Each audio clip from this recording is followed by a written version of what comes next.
We could get Cary and our panelists to come on up.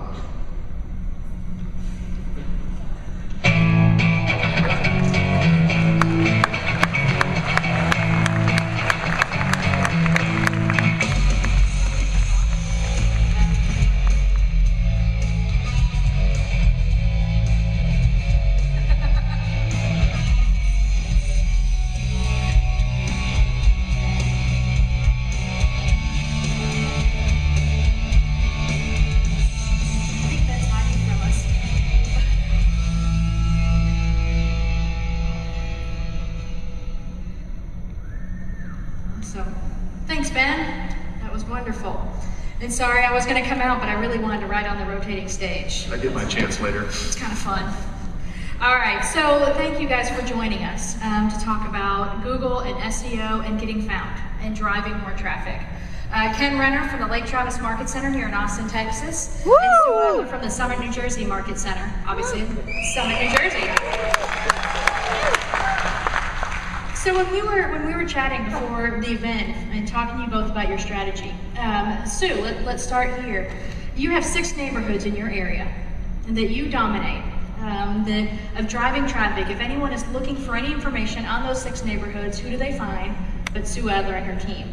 So tell us a little bit about how you're doing that and how you become the dominant force for your neighborhoods. Well, I started out a couple years ago. I did community videos on each of my towns. And I had, at my annual client party, I invited a videographer and we interviewed my clients on what they love about their towns. And then we took those clips and I did a blog post sending it out to everybody. Want to be in pictures? We're filming these towns these days.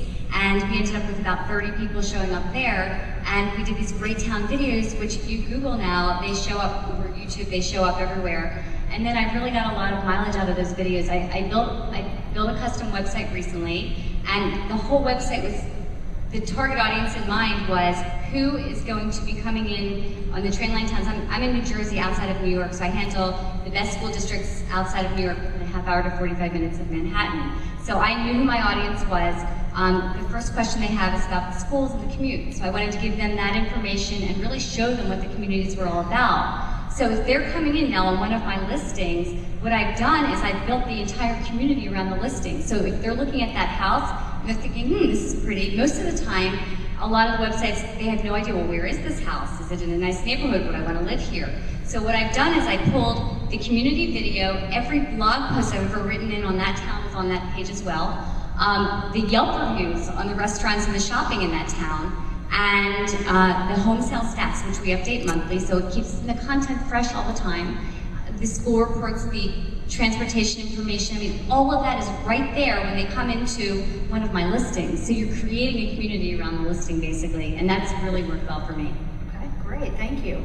Kenn, in your area, for your niche, you've generated over $90,000 in commissions, or about to close one to make it over 90, for one video that you've created that has driven enough traffic to your site to generate over almost 90,000 in commissions. Tell us a little bit about how you've become that expert in Avery Ranch. Thanks, Cary. I appreciate that. What I did was I targeted an area that I already was dominating as far as sales already. And what I want to do is make sure that I became even more of the dominant force in that area.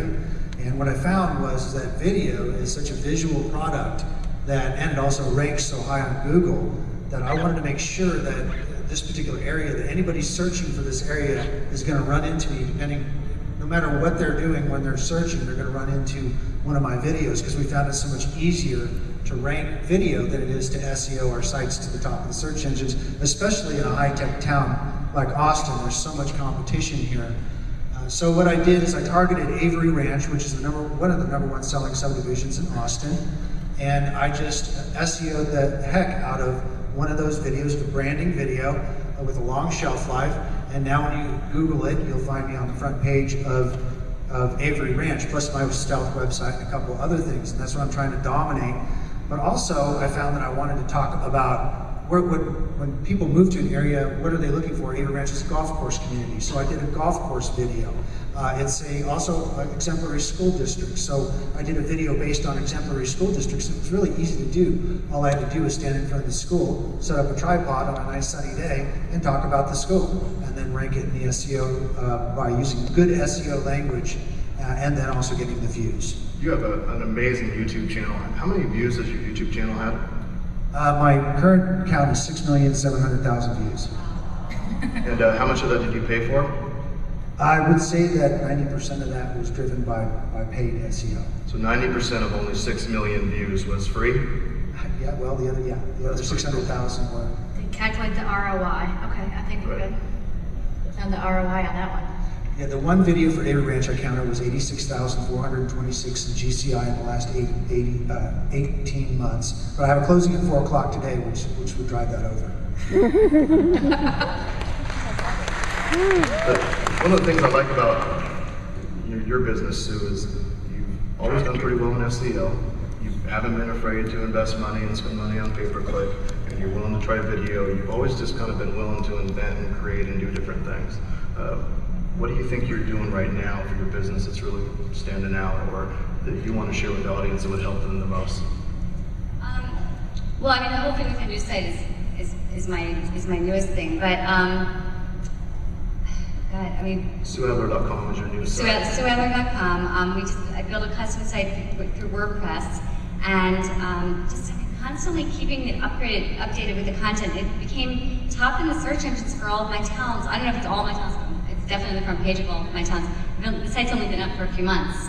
So we also we use Boomtown, and we drive a lot of traffic in that way. It's a lead generation site for buyers, and it's an IDX site, but it's got a great back end if you have a team. So we do pay-per-click advertising on that. How much are you spending a month on your pay-per-click advertising?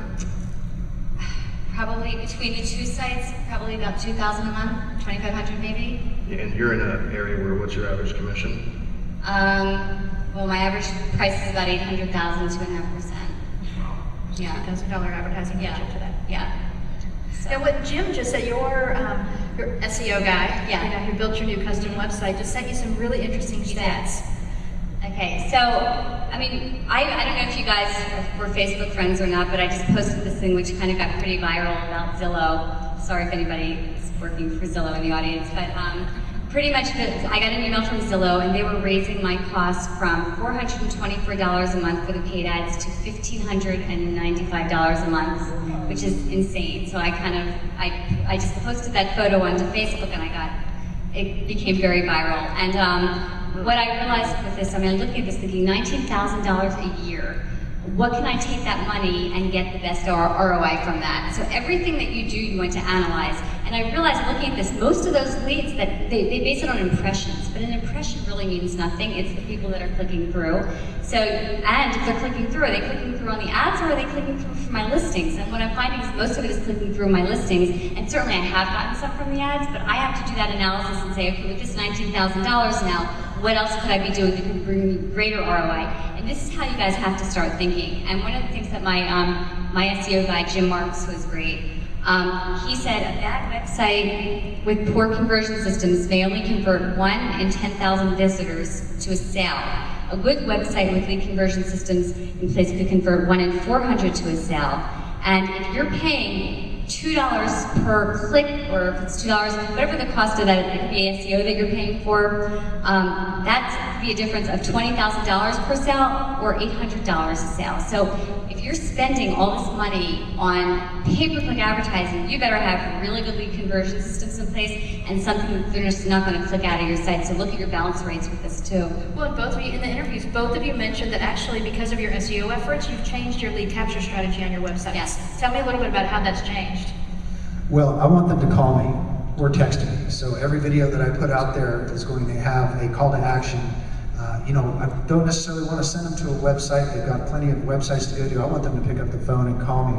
And that's basically my lead strategy, is especially when they're sitting out in front of a property and they're looking at a video of the property because it's on a QR code. I want them to say, hey, I get up on that video and say, I'll be there in 15 minutes. Give me a call. That's what I want. Call or text.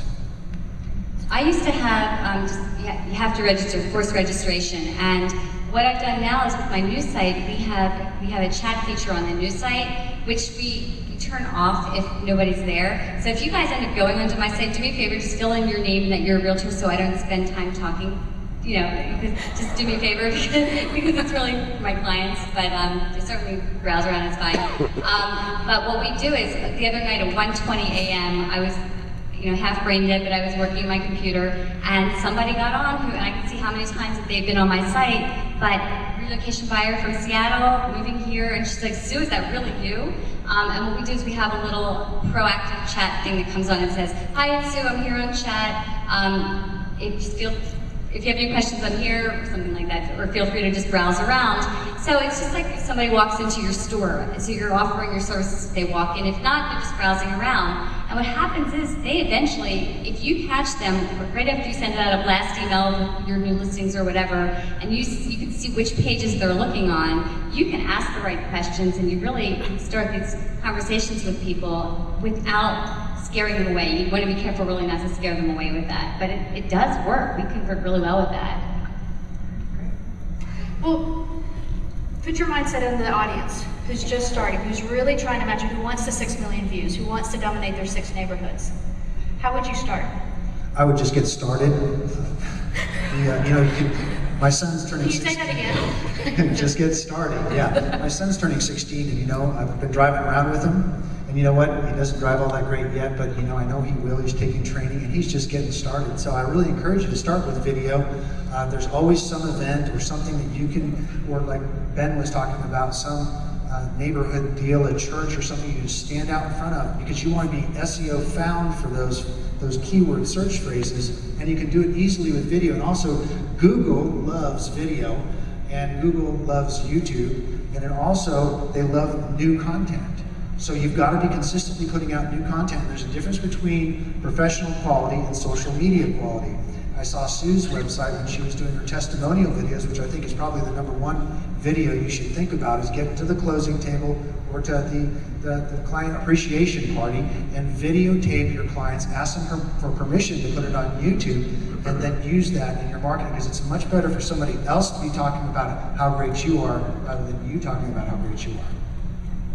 And then also get your clients talking about what they love about their towns too. We always get that too, because if you're selling the town, it's very different than selling salespeople. But if the clients who are living in the towns are selling their community and what they love about the community, it definitely looks more authentic.